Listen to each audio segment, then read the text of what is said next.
state level, Chief Niemkid, the chief of the Texas Division of Emergency Management, and Judge Norris, the Adjutant General for the Texas National Guard.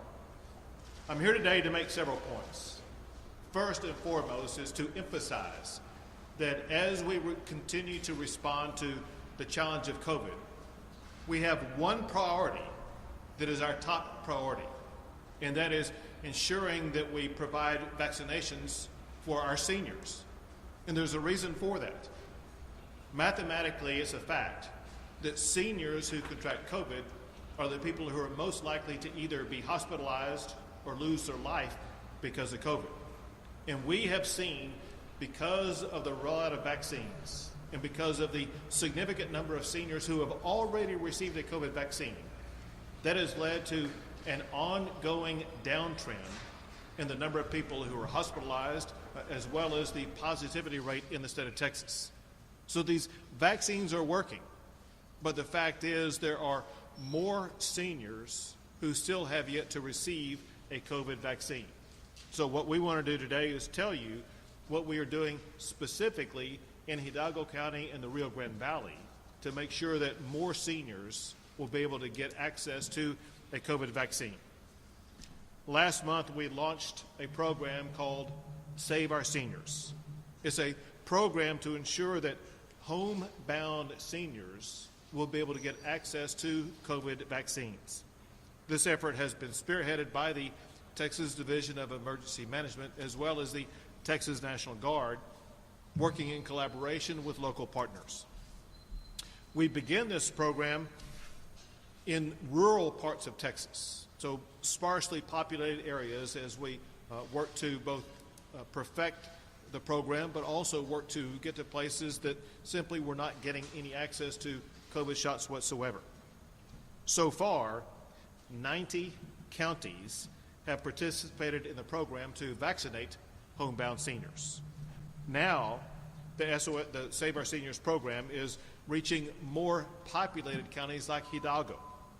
I want to thank Judge Cortez and Mayor Darling and the McAllen Fire Department, as well as the offices of emergency management in McAllen, Alamo, Pharr, and San Juan for their partnership to help vaccinate homebound seniors in the Hidalgo County area. Also, in addition to that, we are announcing today an expansion of the Save Our Seniors project. In addition to the teams that will be going around identifying and locating seniors who are homebound and providing them a vaccine, we have an outreach program. There's a combination effort by the state of Texas, the Texas Health and Human Services Commission, as well as local entities. Let me give you some examples. We're working with Medicare health plans, including United Healthcare, Humana, Blue Cross Blue Shield of Texas. And the partnership also includes working with the Texas Employee Retirement System, the Teachers Retirement System, AARP, which together will help us identify seniors age 50 and older who we can reach out to make sure that they are capable of getting a vaccine. Altogether, this will continue to expand the number of people who are most likely to be hospitalized from COVID to be able to get a vaccine, get it quickly, to make sure they stay healthy.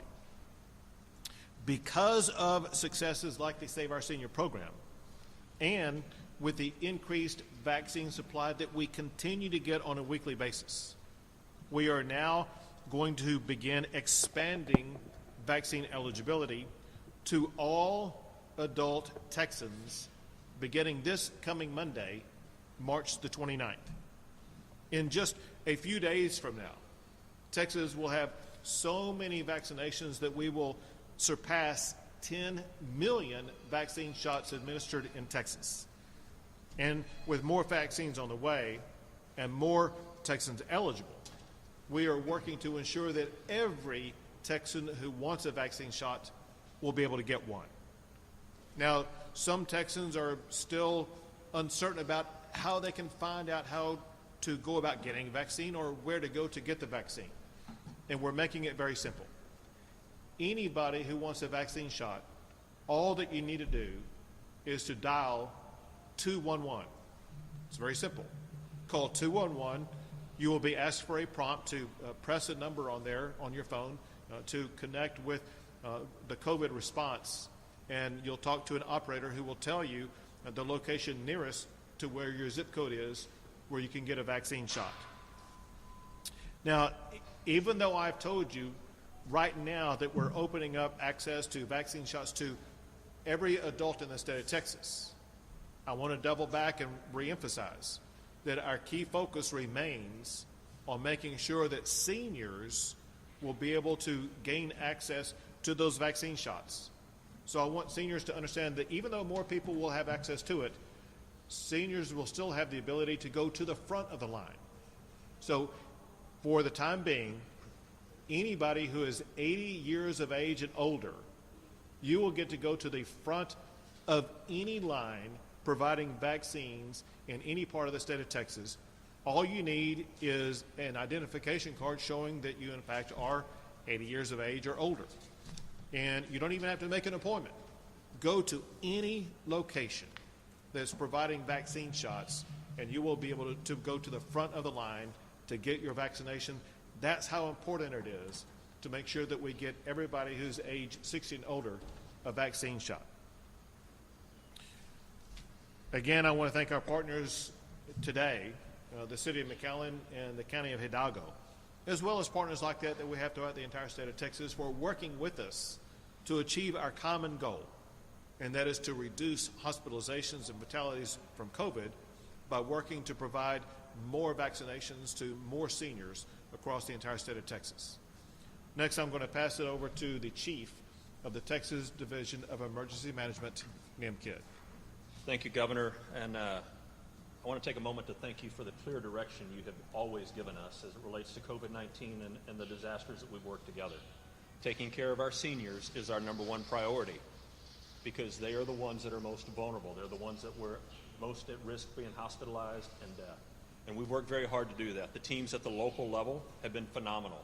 The state agencies in response to this, not just our division, but the Texas Military Department, the Texas Forest Service, AgriLife, Engineering Extension Service, the Department of Public Safety, all of the state agencies working together at your direction to focus on this task.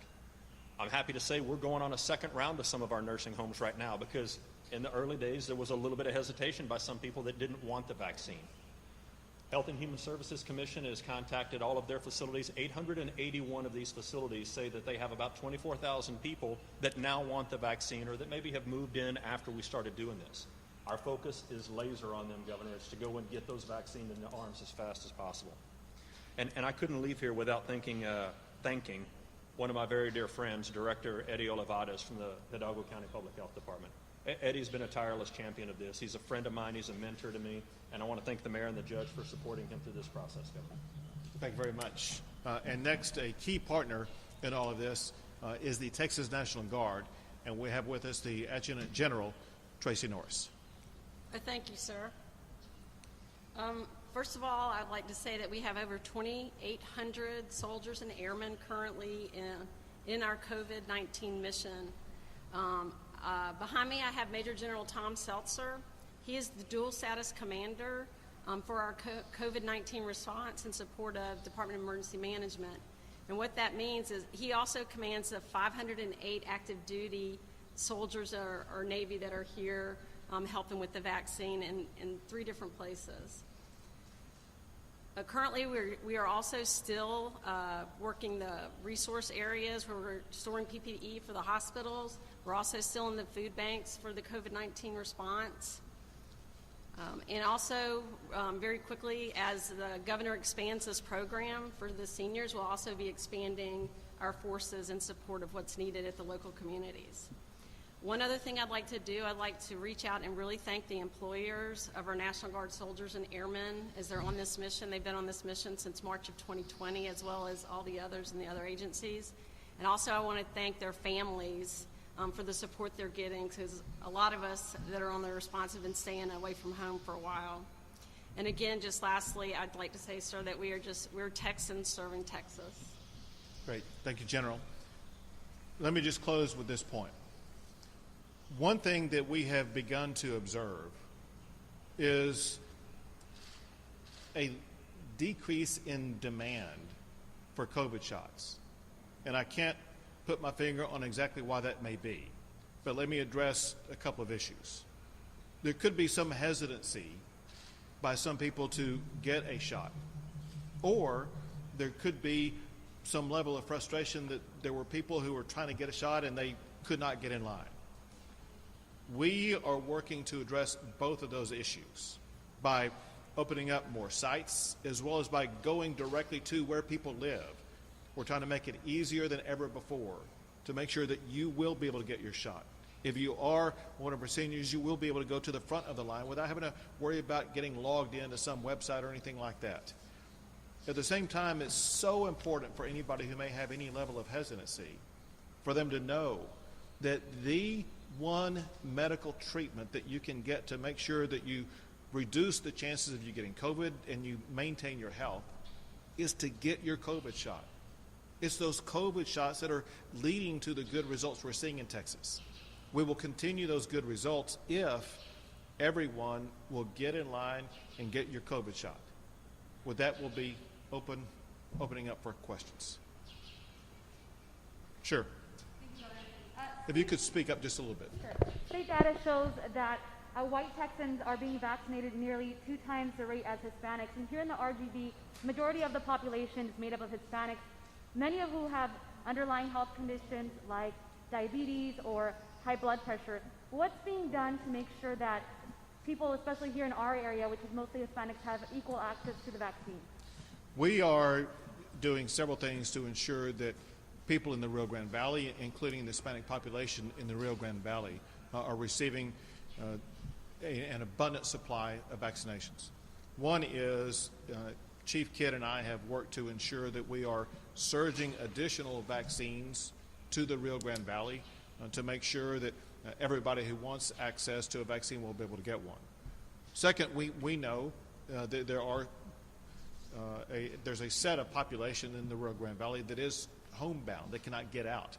And that's exactly why we wanted to deploy this mission in the Rio Grande Valley, so we can reach those who are unable to go out and get a shot and make sure that they are going to have access to a vaccine, making sure that they are going to be able to have their health taken care of. Yes.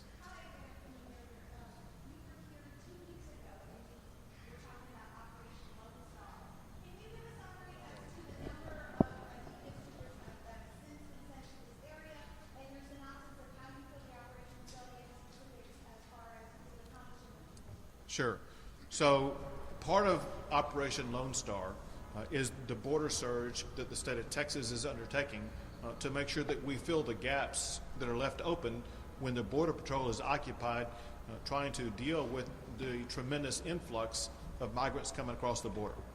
To achieve that mission, we've already deployed 1,000 Texas Department of Public Safety officers.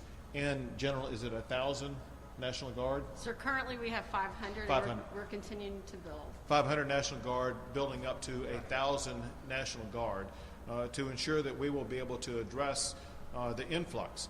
And it's a challenge because, as you know, the numbers are large and continue to grow larger. And it's not just one location, it's multiple locations. It's not just the Rio Grande Valley. It's far to the west and north of where we are right now, going all the way to Eagle Pass. And the areas of Eagle Pass and Laredo are dealing with volumes that they say is unlike anything that they've seen in the past. As a result, our forces are not as full, to say it otherwise, they're thin in certain regions just because of the large-scale operations that are required. That said, we are meeting with great success in being able to deal with the number of migrants coming across. Despite our success in dealing with that, we have ongoing and increased frustration with the Biden administration because they're providing little advance notice about the new migrant centers they are setting up. And at those new migrant centers, they are built in haphazard ways, to say the least. And they're built in ways in which we are finding after the fact that significant percentages of the population in the migrant centers have COVID. And while we are working to contain COVID, we're seeing that in some of these locations, Rizzo Springs is one, Midland is another, where more than 10% of the population at those centers has COVID-19. So we're working with the federal government to make sure they step up and assume their responsibility to address those challenges. Yes.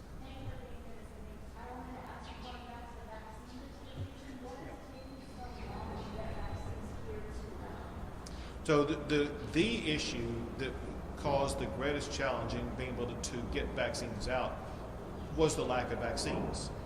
We have found that we had the capability to administer 3, 4, or 5 times as many vaccines as had been administered. The problem was on the supply, and Moderna and Pfizer could only manufacture so many vaccines per week, and we would be able to immediately allocate the full allocation that the state of Texas got in a per capita basis in every region across the entire state of Texas. Then separately, there's the Johnson & Johnson vaccine that for the month of March was in low supply. Before coming out here, I was able to tell your county judge to expect increased vaccinations coming forward. The governors have a weekly telephone conference with the White House to learn what to expect in the coming week. And they told us to expect increased volumes next week and the weeks going forward in the Pfizer, in the Moderna, and in the Johnson & Johnson vaccines. And that's why we were able to open up more vaccination sites to more people in this region as well as other regions.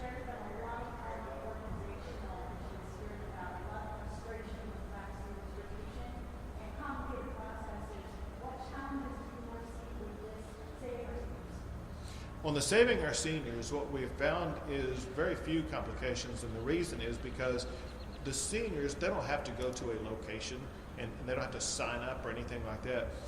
We know who most of these seniors are through various different local organizations. There are food distribution organizations, for example, that provide Meals on Wheels and organizations like that, and they have identified exactly where these seniors are. There are other different types of organizations like that. So the good news is we know where these seniors are and we know how to get to them.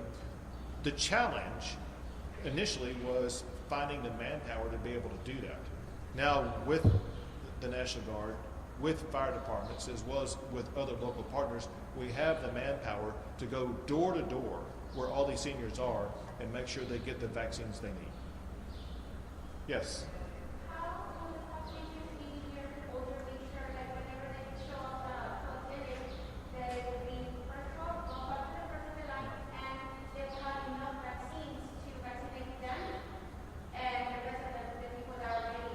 Sure.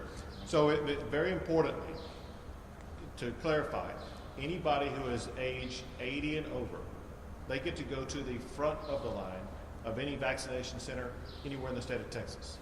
We are sending that message to all vaccine providers in the state of Texas to expect that. What the senior needs to have is some identification card showing their age, showing that they do qualify to go to the front of the line, and they should just walk to the front of the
As we begin this process, already the age group 50 to 65, well over a third of those people have already been vaccinated. Well over, or about 2/3 of our seniors have been vaccinated. And about 20% of people under the age of 50 have been vaccinated. And as a result, because of those high level of vaccinations, we think that we will be able to handle the number of people who will be showing up. Our greater sense of urgency from the state level, we have a lot of vaccines available to us as we speak right now. And those vaccines are not doing any good until somebody receives them. We want to make sure we get as many vaccines to as many people as possible in the coming weeks to make sure that we are able to keep down hospitalizations and keep down fatalities. Thank you all for coming. Thank you all very much.